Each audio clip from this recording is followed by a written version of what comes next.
Mitten im Frankfurter Stadtwald liegt das Sportinternat am Olympiastützpunkt Hessen. Hier leben 48 Jugendliche aus verschiedensten Sportarten. Mein ganzes Leben ist halt jetzt hier und deswegen war es auf jeden Fall ein guter und wichtiger Schritt. Sie sind hier, weil sie zu den größten Talenten in ihrer Disziplin gehören. Ich trainiere jetzt halt mit besseren Spielern zusammen, als dass ich das vielleicht bei mir im Heimatverein mache. Ist ja logisch, weil hier die besten Spieler zusammenkommen.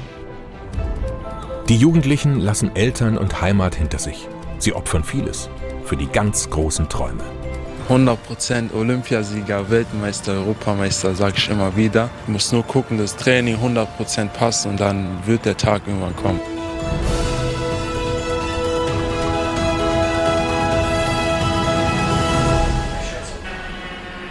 Vor wenigen Monaten ist Volleyballer Joris Backhaus ins Sportinternat gezogen, mit 16 Jahren. Ans Internat dürfen nur Jugendliche, die in einem Bundes- oder Perspektivkader sind. Joris ist U18-Nationalspieler. In ein paar Wochen will er sich mit Deutschland für die EM qualifizieren. Es ist halt einfach die Arbeit, die man so reinsteckt, dass man da sieht, dass sich das lohnt und man halt auch wirklich zur Europameisterschaft kommt und dann hoffentlich da auch was reißt. Schwimmerin Nika Steigerwald ist schon seit 2020 auf dem Internat. Ein Traum ist, glaube ich, für jeden Leistungssportler erstmal Olympia. Und ist natürlich auch mein Traum und wäre natürlich super, den mal zu erreichen und bei Olympia teilzunehmen. Ein großes Ziel. Zunächst warten die deutschen Kurzbahnmeisterschaften in Wuppertal. Für Leichtathlet Okay Charles lief es im vergangenen Jahr gar nicht rund. Der 400-Meter-Sprinter hinkte seinen früheren Bestzeiten hinterher. Das ist schon sehr, sehr frustrierend.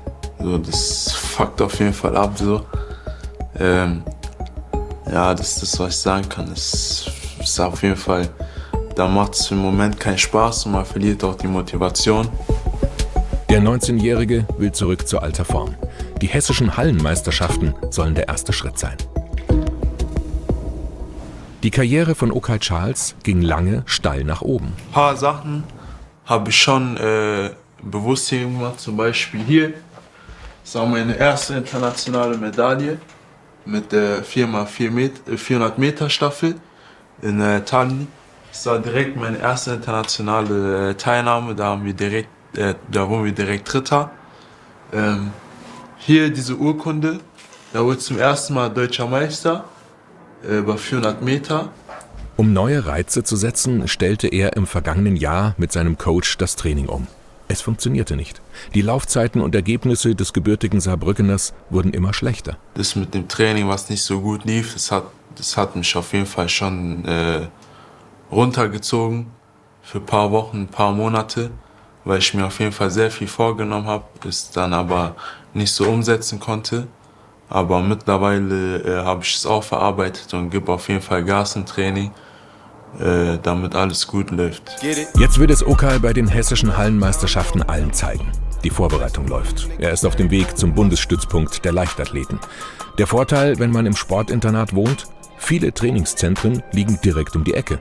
Gut, wenn man täglich mindestens einmal hin muss. Mittlerweile ist es ja fast so wie Job eigentlich.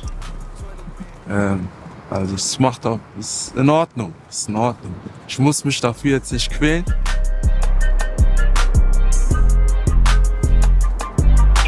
Hallo?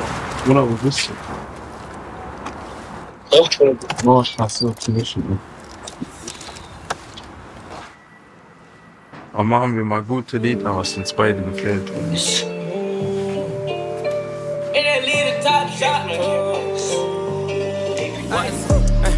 Posted in front of the tribe, selling dope till the sun come down. Take a fuck nigga right off the map, when I hit him with this whole 100 round. Heute auf dem Programm Kraft und Mobilisation.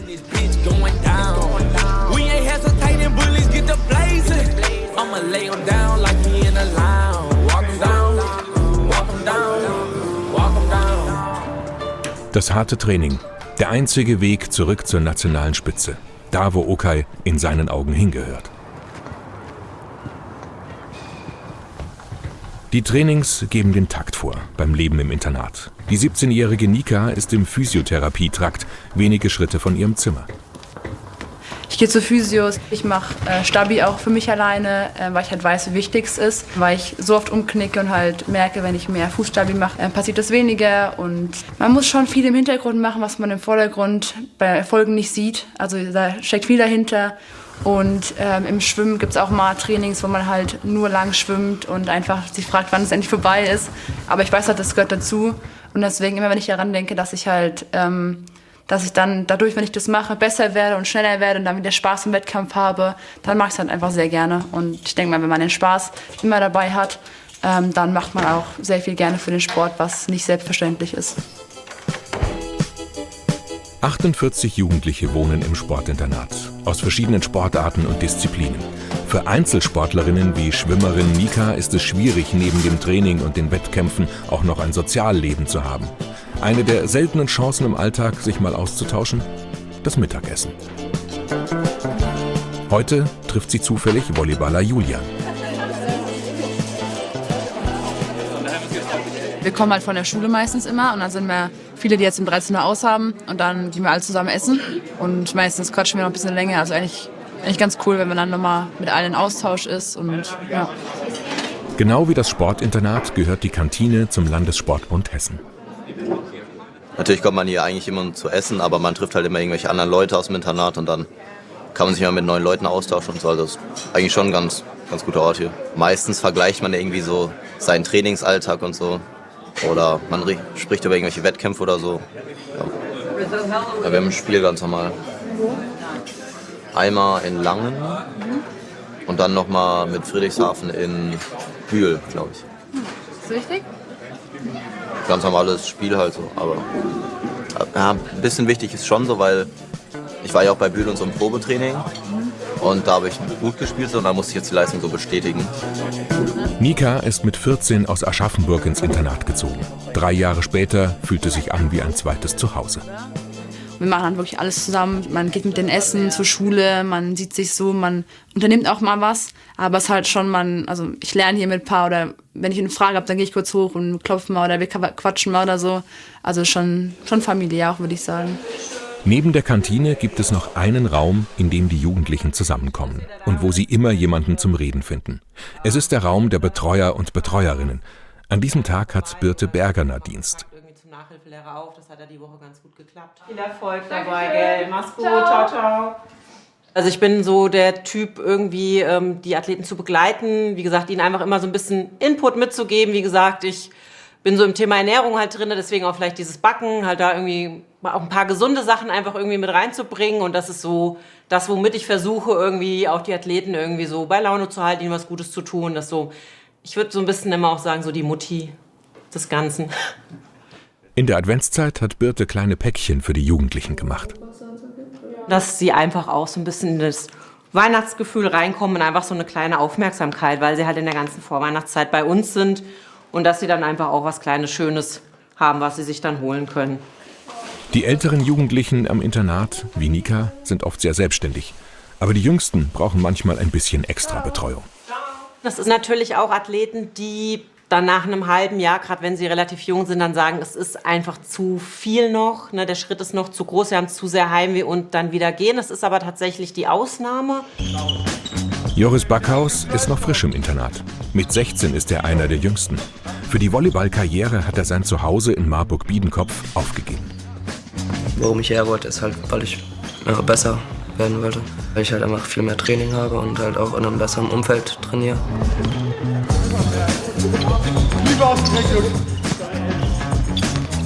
Perfekte Trainingsbedingungen, Physiotherapeuten, Sportpsychologen, Berufsberater. Die Jugendlichen finden am Sportinternat viel Unterstützung. Aber nicht alle finden auch neue soziale Kontakte.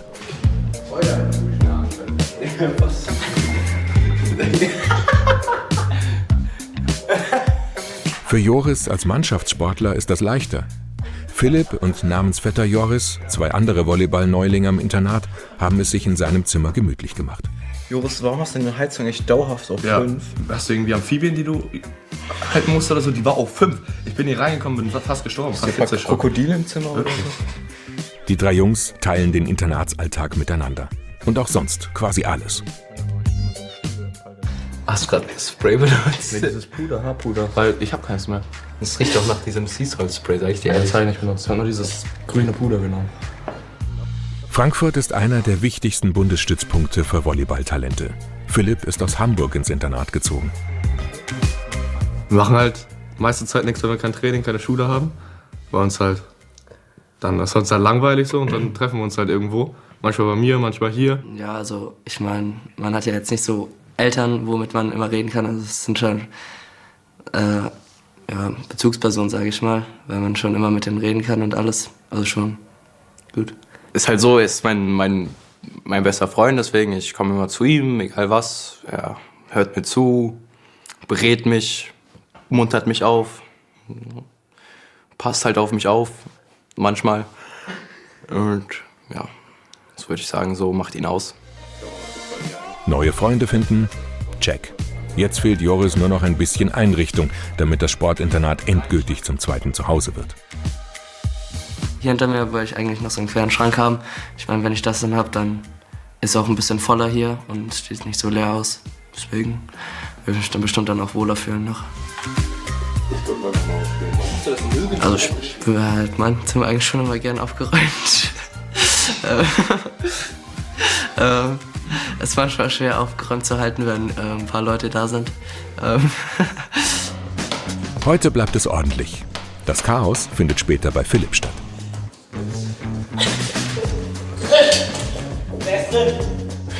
Wenn meine Mutter das sieht, weiß sie, ob der Spiel ist. Philipp ist auch in der U18-Nationalmannschaft und will in wenigen Wochen mit Joris zusammen die EM-Qualifikation klarmachen. Aber ganz so glatt wird es nicht laufen. Okay will an diesem Freitag mit seinen Freunden raus, den Kopf freikriegen vom Training und den anstehenden Hessenmeisterschaften. So, ihr wisst, nach Bett richten. Mama guckt zu, ne? Deswegen muss schön so. Dabei muss Okay die Internatsregeln beachten. Eine der wichtigsten, spätestens um 24 Uhr wieder zurück sein. Und die Betreuer kontrollieren das. Wenn man zum Beispiel länger unterwegs war, da hatten die so einen Zettel ins Zimmer gelegt. Da stand dann halt ein Wort drauf. Und da musste man, wenn man zurück ist, denen dieses Wort schicken.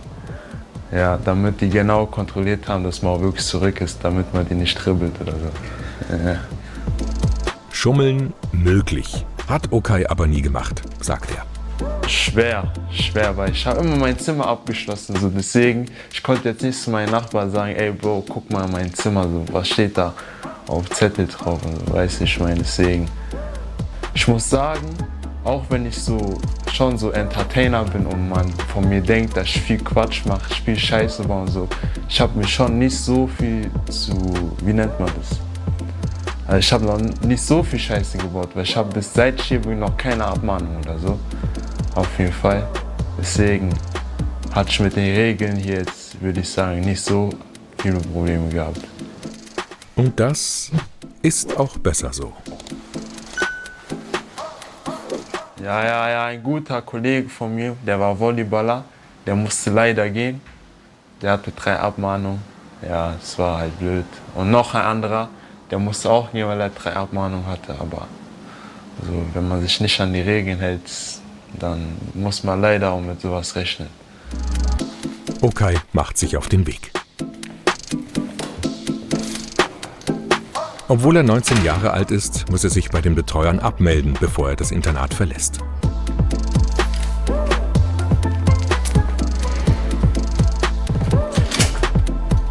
Er trifft seine Freunde vor einem afrikanischen Restaurant. Ja, G, geht's dir, Bro? Alles Bestes, alles Bestes. Das ist schon wichtig so, auf jeden Fall. Weil deswegen sind es ja auch Freunde. Freunde sind ja da, damit man mit denen abhängt. Und deswegen, wenn ich ja mit denen nicht abhängen würde, wären es nicht meine Freunde. Deswegen muss ich auch Zeit für die finden. Bruder, da sind noch Kochbananen drin und Zwiebeln, halt noch Gemüse ist noch dabei. Abo. Okas Freunde, Kibri und Barnabas, gehen nicht aufs Sportinternat. Bruder, wie läuft's bei dir? Ja? Ey Bro, was erzählt ihr mir? Die drei kennen sich aus der Schule. War mental auf jeden Fall schon weiter als wir alle. Von der Mentalität her wusste ich schon damals, was er will und so, auch von Sport her und so. Deswegen auf jeden Fall dort unterschieden. Er ist einzigartig, er hat immer eine gute Laune. Er ist immer am Machen, am Lächeln. Er ist einzigartig, nicht nur als Sportler, sondern auch als Mensch. Dass Oka jeden Tag mindestens einmal Training hat und im Sportinternat ein Stück außerhalb von Frankfurt wohnt, ist nicht immer einfach. Man merkt es auf jeden Fall, wenn man sich mit ihm treffen will und wir wollen uns bei mir treffen. Dann sagt er immer, nein, bitte komm zu mir, weil Internat und Stadt ist halt wirklich weit weg voneinander. Man kann es nur mit der S-Bahn irgendwie erreichen. Und das ist auf jeden Fall der Grund, warum wir uns selten sehen. An dem Tag hat es geklappt. Trotzdem, Okay vergisst nie, bald steht ein Wettkampf an. Zum Essen gibt es nur Wasser. Und Okay verabschiedet sich pünktlich um 22 Uhr.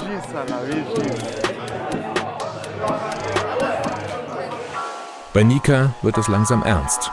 Es sind nur noch wenige Wochen bis zu den deutschen Meisterschaften in Wuppertal. Ich stehe um 6 Uhr dann auf und dann geht es um 6.40 Uhr, wie gesagt, an den Beckenrand.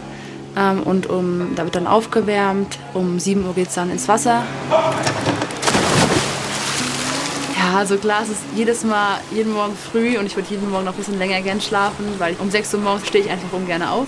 Aber ich weiß ja, wohin ich gehe. Ich gehe ins Frühtraining zum Schwimmen und ich mache es dann auch gerne. Also klar, es ist morgens immer mal, würde man gerne noch liegen bleiben und noch ein bisschen länger schlafen, aber dadurch kommt ja dann nichts, wenn man nur schläft. Immerhin, die Schwimmhalle liegt direkt neben dem Sportinternat. Nikas Form ist vor dem Wettkampf in Wuppertal gut. Wir versuchen, dass sie jetzt im A-Finale bei den deutschen Kurzbahnmeisterschaften unterwegs ist. Und auf jeden Fall, letztes Jahr war sie, glaube ich, 5. oder 6., dass sie jetzt noch mal einen kleinen Schritt nach vorne gehen kann. Tendenziell vielleicht sogar das erste Mal die 25 Sekunden knacken, das ist schon eine sehr ordentliche Zeit. Und dann den Weg weiter ihr ebnen, dass sie versuchen kann, im internationalen Bereich zu starten, dort Fuß fassen kann. Das ist natürlich sau schwer, aber das versuchen wir zu erreichen. Wie lange habe ich noch? Direkt danach.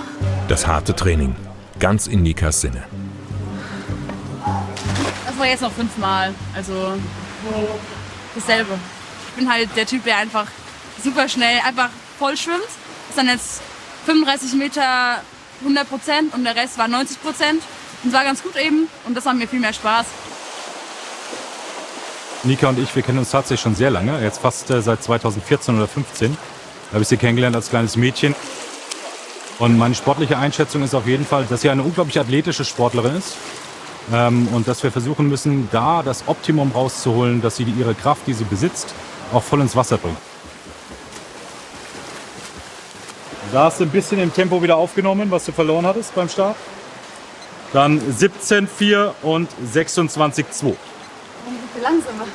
Weil du langsam müde wirst. Ja?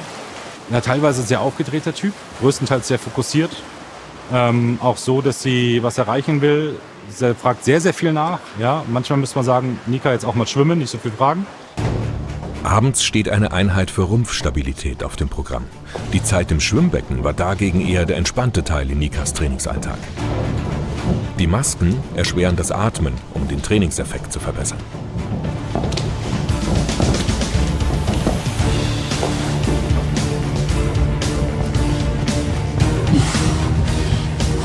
Nika, strecken, hochstrecken, Arme lang.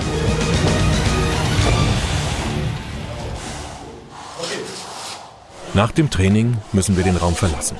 Das Trainerteam möchte bei der Besprechung zu den deutschen Meisterschaften in Wuppertal keine Kamera dabei haben. Generalprobe für Volleyballer Joris. Ein wichtiges Spiel steht an. Nicht mit der Nationalmannschaft, sondern mit den 14 anderen Volleyballern aus dem Internat. Sie gehören zu den größten Talenten Deutschlands. Um möglichst viel Spielpraxis zu bekommen, spielen die Jugendlichen bei den Männern in der 3. Liga mit. Joris hat sich für die Saison 2 Sachen vorgenommen. Kurzfristig wäre schon eher deutlich athletischer zu werden, wo ich halt am Krafttraining schon viel geben muss, um da halt besser zu werden. Aber halt auch ein besserer Führungsspieler zu werden, weil als Libero muss man schon, sage ich mal, viel Führung übernehmen. Und da muss ich halt schon besser werden. Schon heute will er zeigen, dass er die Rolle drauf hat. Es geht gegen das Spitzenteam Karlsruhe. Extra zum Zuschauen gekommen sind Bruder Kim und Papa Michael. Der hat große Bedeutung für Joris. Sehr, sehr wichtig halt, vor allem weil es alles so im Hintergrund, sage ich mal. Also er fährt mich halt zu ziemlich vielen Spielen. Früher, wo ich hier noch nicht im Internat war, hat er mich ziemlich oft hergefahren. Ja, und er hat mich halt auch vor allem zu Volleyball gebracht. Also es sind schon, ich weiß, ohne meinen Vater, weiß ich nicht, wäre es bestimmt nicht so weit gekommen, sag ich mal. Ja, zu Hause muss ich sagen, ist es schon etwas leerer, wenn er nicht da ist, klar. Aber ich merke, er fühlt sich wohl. Das kriegt mir mit, an sich auch. Klar, zu mir wäre es jetzt nicht so ein Weg, eine Stunde zu mir wäre er da. Aber das sind so viele Wochenenden, wo er teilweise auch dann hier unten geblieben ist, wo er mit den Jungs gut klarkommt. Und dann passt das ja auch alles für mich dann auch okay.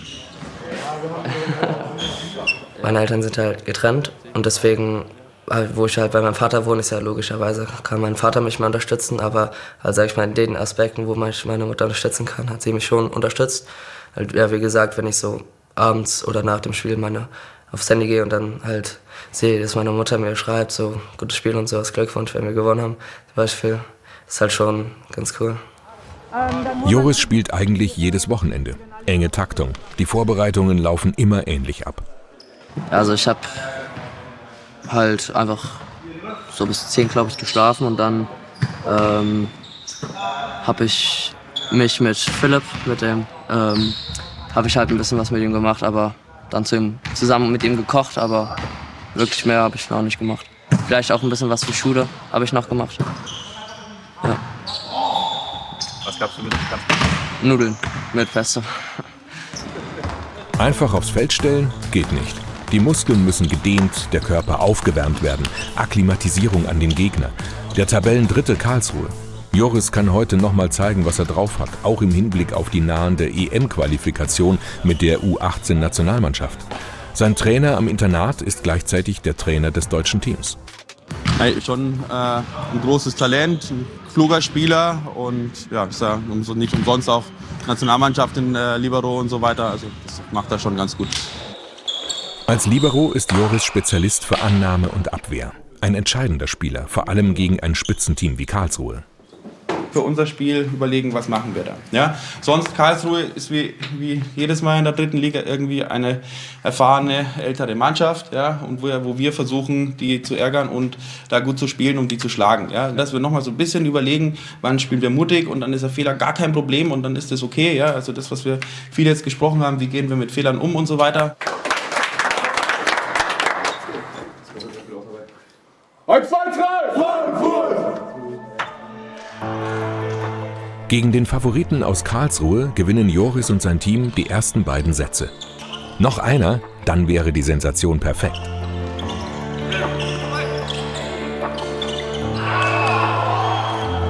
Das ist super, ja, müssen wir nur schaffen, den Fokus zu halten. Ja, lass dich da drüben rumhampeln, nach oben wie er will, sondern wir müssen schaffen, unseren Fokus zu halten. Das ist wirklich das Entscheidende. Der dritte Satz geht aber in die Hose.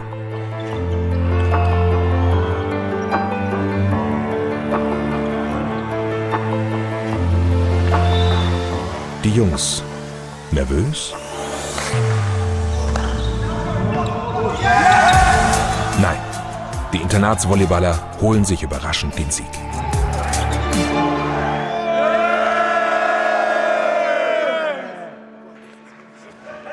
Ja, ist schon eine Erleichterung, weil wir ja schon oft auf die Möglichkeit in der Liga haben zu gewinnen, aber es meistens dann halt nicht umsetzen. Und das halt jetzt umzusetzen. Weil wir ja die Woche gut trainiert haben, ist halt schon ein cooles Gefühl, endlich mal zu gewinnen. Ja.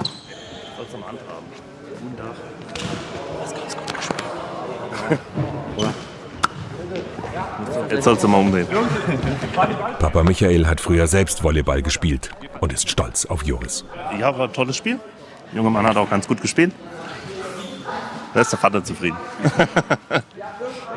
Joris will jetzt natürlich auch bei der EM-Qualifikation auftrumpfen. Doch der Weg ist manchmal steinig. 1, 2, 3, Frankfurt! Die Jugendlichen im Sportinternat am Olympiastützpunkt Hessen können sich nicht nur auf ihre sportlichen Ziele konzentrieren. Nach dem Frühtraining Deutschunterricht. Ika. Das ist auch naiv, würde ich sagen. Warum? Kannst du das erläutern? So ein bisschen? Nika macht gerade ihr Abitur. Ihr versucht Eigenschaften herauszufinden, die zu Gretchen passen oder Aspekte, die ihr mit Gretchen assoziiert.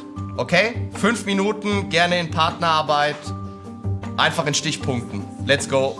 Also sie ist sehr von Gott geleitet, würde ich sagen, oder? Aber so ehrfürchtig, weißt du, so... Ja, so von gottesfürchtig, verehrend. Ja, verehrend, ist gut. aber du kannst es trotzdem so furchtmäßig haben. Ja, es ist halt immer was ganz anderes zum Training. Also erstmal das Training, erstmal sportlich natürlich, erstmal körperlich alles rauslassen und dann in der Schule halt ganz anders. Erstmal Hausaufgaben lernen, das ist einfach im Tagesablauf zwischendrin, muss sein und ja, ist okay. Im Internat selbst findet kein Unterricht statt. Nika geht auf die Karl-von-Weinberg-Schule, wie die meisten aus ihrem Sportinternat. Ich glaube, dass Faust halt dass Mephisto eher Faust helfen wollte, dass er so... Eine Gesamtschule, die aber als Eliteschule des Sports die jungen Athleten und Athletinnen aus dem Internat besonders unterstützt. Freistellungen für Wettkämpfe, Klausuren nachholen, alles kein Problem. Trotzdem muss Nika auch viel selbst regeln. Vorarbeiten, vorher Lernzettel machen, vorher anschauen, überlegen, wie viel muss ich dafür noch lernen, wann schaffe ich das, was ist jetzt gerade wichtiger, dann mache ich es auf der Fahrt, reicht es, wenn ich auf der Rückfahrt noch lerne. Ja, schon gehst du ins Training? Ah, du kommst zum Wettkampf? Was schwimmst du? 100 Lagen. Hab ich auch 100 Lagen. Nika weiß, vom Schwimmen allein können am Ende nur die wenigsten leben. Ciao. Deswegen war Schule für mich auch immer wichtig, dass ich weiß, dass ich meine Ziele auch in der Schule habe, um halt auch später ein schönes Leben zu haben, meinen schönen Beruf dann zu wählen. Dafür versucht Nika, die richtigen Prioritäten zu setzen, auch wenn das nicht immer einfach ist. Aber immerhin nächste Woche haben wir wieder Klausuren. Was haben wir nächste Woche? Nächste Woche schreiben wir Ethik und Physik. Oh, Ethik und Physik noch vor halbe. Warst du auch nicht davon? Also man kann meiner Meinung nach als Leistungssportler auch nicht in der Schule komplett durchstarten, weil man einfach die Zeit dazu nicht hat. Man hat Sport, man hat Training, man muss sich nachbereiten im Training, man braucht Regeneration. Ist auf jeden Fall Doppelbelastung und man muss halt dann immer schauen, was ist jetzt gerade wichtiger, die Klausur habe ich jetzt dafür gelernt, muss ich noch mehr lernen, schaffe ich das auch so? Muss man immer sehr gut organisieren, dass man alles unter einen Hut bekommt.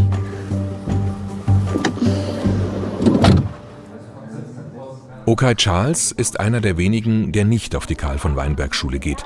Er macht gerade sein Fachabitur an der interkulturellen Schule Rhein-Main. Auch bei ihm gilt, Prioritäten setzen, ganz wichtig. Ich nehme Sport schon eher mehr ernst als die Schule. Also ich würde sagen, Sport gebe ich 100%, Schule 80%, aber ich kriege das in Ordnung hin. So. Und bei den anderen ist ja auch so, wenn die nach der Schule frei haben, gehen die ja zum Beispiel arbeiten irgendwo. Ich mache halt stattdessen Leistungssport. Und deswegen finde ich, viele Leute sagen, das ist eine hohe Belastung und so, aber ich selber sehe es eigentlich nicht so. Ja, 1211 und 40 Cent. Du musst doch mal geteiltes C machen. Ja. In der Schule läuft es für den 19-Jährigen gut. Ich passe eher im Unterricht immer sehr viel auf, weil es gibt Tage, da bin ich halt nicht da, wegen sportlichen Veranstaltungen. Da ist mir sehr wichtig, immer zuzuhören, die Sachen mitzuschreiben, damit ich dann in den Arbeiten performen kann. Ja. Wie läuft es generell für dich an der Schule? Bis jetzt sehr, sehr gut. Die ersten Noten waren überragend bis gut, befriedigend. Also ich kann mich auf jeden Fall nicht beklagen deswegen. Das klappt auch, weil die Mitschüler helfen, wie Okays Freund Eamon. Wir haben ja beide iPads. Heutzutage ist es ja so, dass wir mit iPads arbeiten. Und dann, wenn er zum Beispiel eine Stunde fehlt, weil er in der 5. weg muss und in der 6. dann schicke ich ihn das nächsten Tag einfach zu. Oder ein anderer Schüler und sind wir auf jeden Fall für ihn da, weil wir wissen, dieser Weg ist nicht einfach. Das merkt man, dass er trotzdem so viel wie möglich ins Unterricht kommt und versucht, so viel mitzumachen wie möglich. Deswegen auf jeden Fall Respekt an sich, weil das kriegen nicht viele hin. Deswegen mal gerne.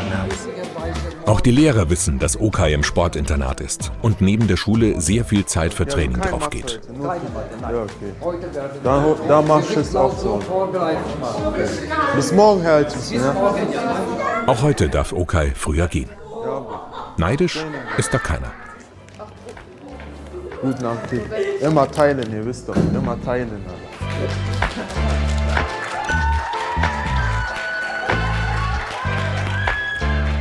Ja, es ist mit der Schule abgesprochen, weil ich habe ja immer Training. Und dann geht es halt darum, dass ich vor dem Training mich noch kurz erholen kann. noch zu viel so gehen kann oder ein bisschen massieren, damit ich dann topfit fürs Training bin. Aber vorher läuft Okay noch einem befreundeten Rapper aus der Nachbarklasse über den Weg. Chance für eine kleine Showeinlage. Ich kann sogar rappen. Ja, mach mal Freestyles und so. Okay, mach du Freestyle, ich steig ein, Bruder. Das ist kein Gang, das ist kein Spiel. Smelly OG auf locker, Bruder, ich bin verliebt, check it. Hey. Smelly OG verliebt. Blacko 6-6, ja, ich hole mein Deal. Sag komm und was ey, Blacko bleibe stabil. Ja, du weißt ganz genau, nein, ich bin nicht für die. Wesh. Oh, ich weiß Bescheid, Wallah. Ich merke, das ist auch so fast, aber ich kann auch rappen. Dann machen wir mit Viking 6 auf locker. So, Bruder, so. Ein paar Wochen später wird es ernst für Okay. Die hessischen Hallenmeisterschaften stehen an. Der 19-Jährige macht sich vor der Halle warm.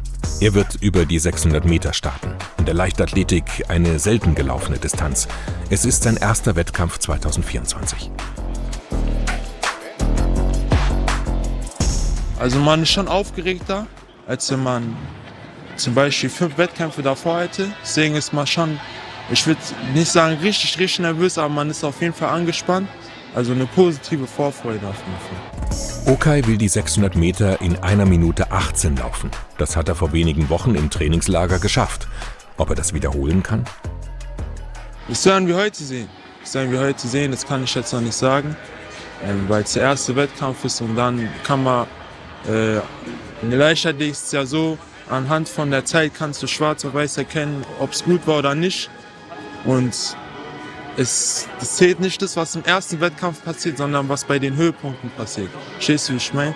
Das heißt, wenn du hier heute die Welt einrennst, aber in 4 Wochen bei den deutschen Meisterschaften nichts reißt, hast du hiervon nichts. Besondere Rituale würde ich nicht sagen. Ich schaue halt wie üblich immer Musik so, mach mein Ding und dann geht's auch schon auf die Bahn so.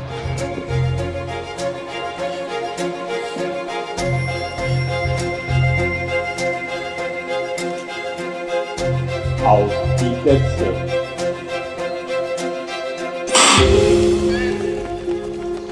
Okay kommt nicht in Fahrt.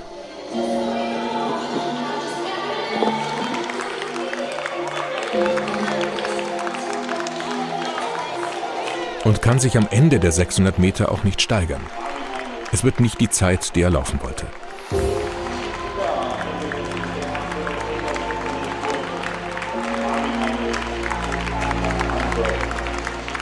Das ist eigentlich die perfekte Strecke für mich, aber heute lief es nicht so, wie ich es mir vorgestellt habe. Ich bin auf jeden Fall nicht zufrieden, gar nicht. Nicht so prickelnd nach dem ersten Wettkampf. Was soll man machen, Alter? So, muss man jetzt akzeptieren.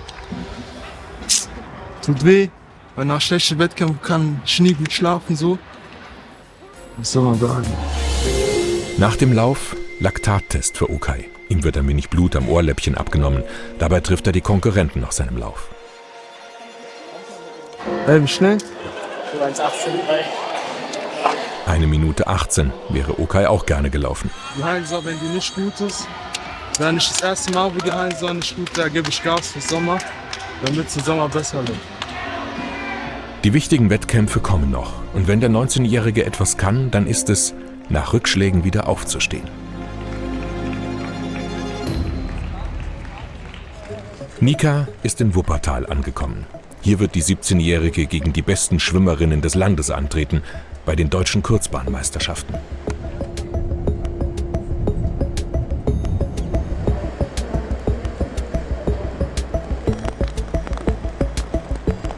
Die Aufregung oder die Nervosität kommt dann manchmal erst kurz davor oder wenn ich mich aufgewärmt habe und so. Deswegen jetzt noch sehr entspannt. Erstmal ankommen. Ich habe meinen Zeitplan, wann ich was mache. Aufwärmen, umziehen und sowas. Deswegen, ja, ich freue mich.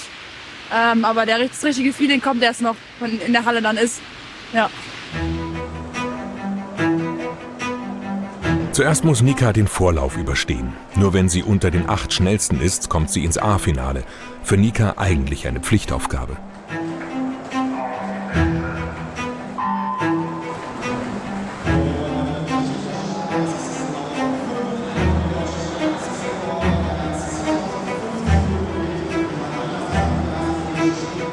Nach der Hälfte sieht es noch gut aus für die 17-Jährige. Und sie lässt nicht nach.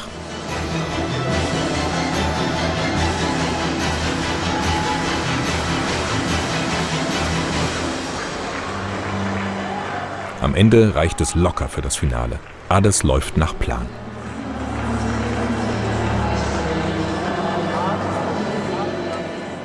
Ich freue mich einfach. Also ich werde mich jetzt noch ein bisschen ausruhen, Physio, ein bisschen ins Hotel ausruhen und ich freue mich einfach. 50 Meter ist einfach mein Ding und einfach 2 Bahnen, alles geben, übers Wasser fliegen und deswegen freue ich mich und ja, einfach cool.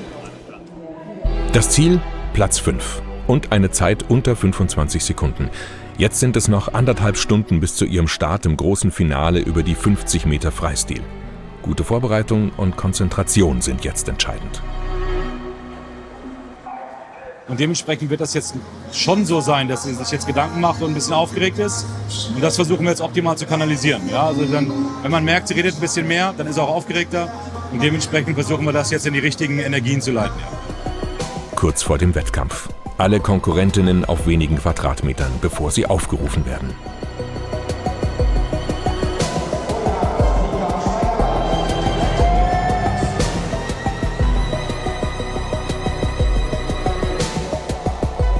Die letzten Sekunden vor der Entscheidung.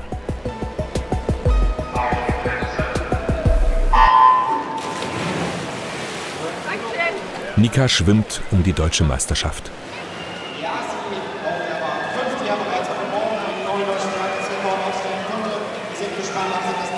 Sie schlägt als 5. an, voll im Soll. Aber Nika ist nicht ganz so schnell wie erhofft. Also 100% nicht, weil ich hätte es mir noch ein bisschen schneller gewünscht. Aber ich bin zufrieden, dass die Technik so gut klappt, dass ich da so gut reinkomme. Die zweite Bahn war sehr gut, die funktioniert echt gut. Ich habe am Anfang noch ein bisschen Schwierigkeiten beim Reinkommen gehabt, bei allen Rennen. Aber deswegen, das kann man gut beheben. Deswegen bin ich guter Dinge. Am Ende sind Trainer Volker und Nika zufrieden. Es reicht für Platz 2 in der Jugendwertung. Zweite in der WM-Wertung, war mein Ziel, habe ich geschafft. Deswegen bin ich zufrieden und da kann man gut drauf aufbauen, würde ich sagen. Zeit für die Siegerehrung. Aber wo ist Nika? Kommt gerade noch so rechtzeitig, um ihre Silbermedaille abzuholen.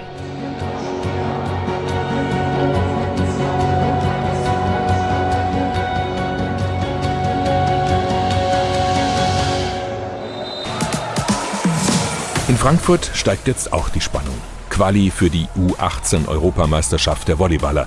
Noch spielt Italien gegen Spanien.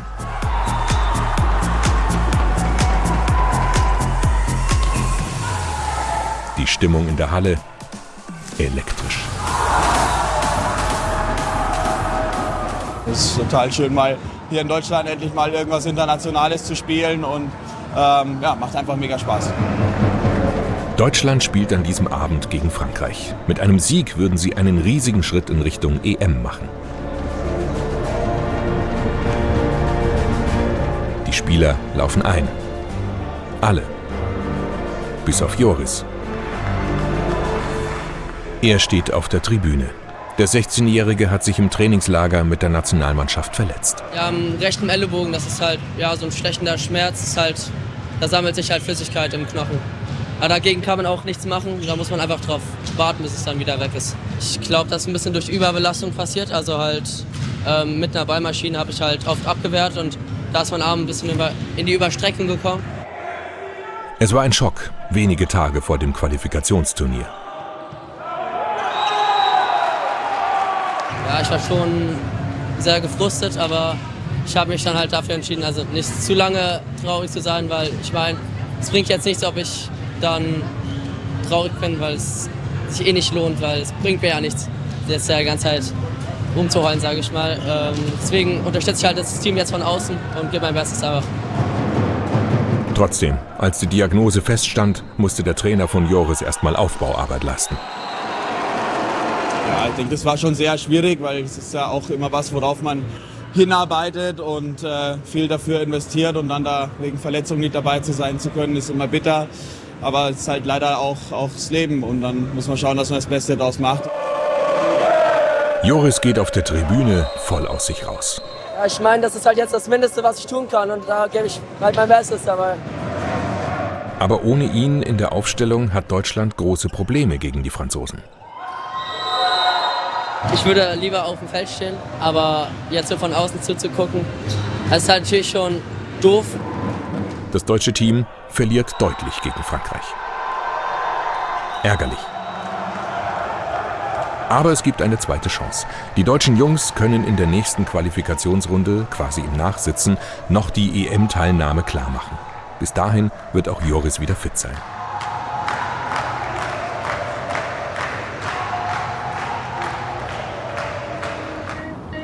Neben den Wettkämpfen nimmt auch das Leben im Sportinternat Fahrt auf. Okay muss jetzt nicht nur sportlich, sondern auch schulisch ran. Er wird im Frühjahr sein Fachabitur machen. Wenn die Schulzeit vorbei ist, muss der 19-Jährige das Internat verlassen. Fast 4 Jahre lang war es sein zweites Zuhause. Ich weiß noch nicht ganz genau, was ich mache. Ich ziehe auf jeden Fall aus dem Internat raus, muss an eine eigene Wohnung und meinen Sport werde ich dann weitermachen. Ob ich studieren werde oder ein Jahr Pause mache, das werde ich in den nächsten Monaten dann entscheiden. Der Olympiastützpunkt Frankfurt wird ihm helfen, eine bezahlbare Wohnung zu finden und auch dabei finanzielle Förderung zu bekommen. Okay kann Unterstützung von der Deutschen Sporthilfe und der Sportstiftung Hessen beantragen. Bis zu 1.000 € pro Monat sind drin, solange der Leichtathlet zum Bundes- oder Perspektivkader gehört. Ich würde es zu 100% durchziehen mit dem Leistungssport. Ich stehe irgendwann ganz nach oben, das ist mein Ziel. Deswegen werde ich auf jeden Fall mein Bestes geben, dass ich mich nicht verletzen werde. Ich werde strukturiert hart an mir arbeiten, auch wenn es mal nicht läuft, immer den geraden Weg gehen und auf jeden Fall Gas geben. Okay steht vor einem richtungsweisenden Jahr.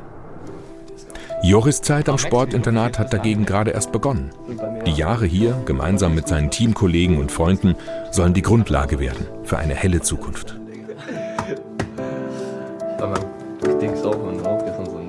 Ja, also mein Ziel ist schon, A-Nationalmannschaft zu spielen und auch schon im Ausland, also so Italien, schon Volleyball dann zu spielen.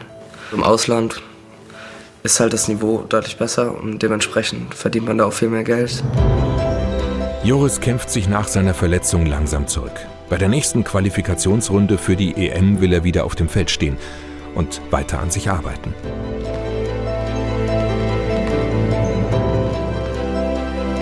Ja, halt so ein Spieler zu sein, auf den die sich verlassen können, sage ich mal.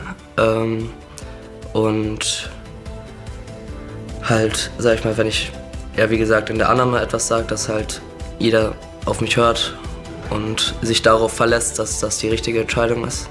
Also da halt auch selbstbewusster auch Entscheidungen zu treffen, nicht überlegen, soll ich das sagen oder nicht und machen die es überhaupt, sondern einfach das selbstbewusst zu sagen und dann setzen die das um und dann, wenn es halt Fehler wird, ist halt dann mein Fehler.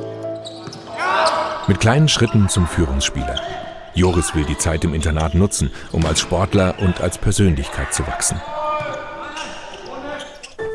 Nika wiederum wird nach ihrem Abitur einen großen Schritt wagen.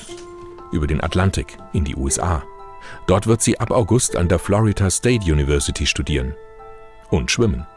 In Amerika ist ja der College-Sport hoch angesehen und dann werde ich da halt in einem Schwimmteam schwimmen und da wird das auch alles abgepasst, auch so ähnlich wie hier. Mit der Uni dann, wann ich dann meine Classes habe sozusagen und ja, schwimme da und studiere, also ähnlich wie hier, nur halt dann, dass ich dann studiere und nicht mehr zur Schule gehe. Mit 14 zog sie ins Internat. Mit 18 lässt sie ein zweites Mal das gewohnte Umfeld hinter sich. Ich freue mich, also ich bin auf jeden Fall froh, dass ich mich dafür entschieden habe. Es wird auf jeden Fall sehr neu sein alles und deswegen ja, bin ich auch aufgeregt, weil ich ja alles eigentlich hier lasse, meine Familie, meine Freunde, neues Training. Wichtig jetzt vor allem, ich mache es ja vor allem wegen der Schule, wegen dem Studium, weil ich akademisch mich ja auch weiterbilden will und möchte und ja, deswegen ja, freue ich mich und bin sehr gespannt, wie das wird. Die Abenteuerlust und die Selbstständigkeit. 2 Dinge, die Nika im Sportinternat für sich entdeckt hat. Das Größte ist, dass ich einfach offener geworden bin und deswegen, ja, würde ich sagen, hat mich das da geprägt. Vor allem organisatorisch auch, dass man sein Leben selber mehr im Griff hat und selbst Entscheidungen trifft auch. Das Leben im Sportinternat Frankfurt bedeutet viel Arbeit, Training und Disziplin. Aber es bereitet den Jugendlichen auch den Weg, um in ihrem Sport nach den Sternen zu greifen.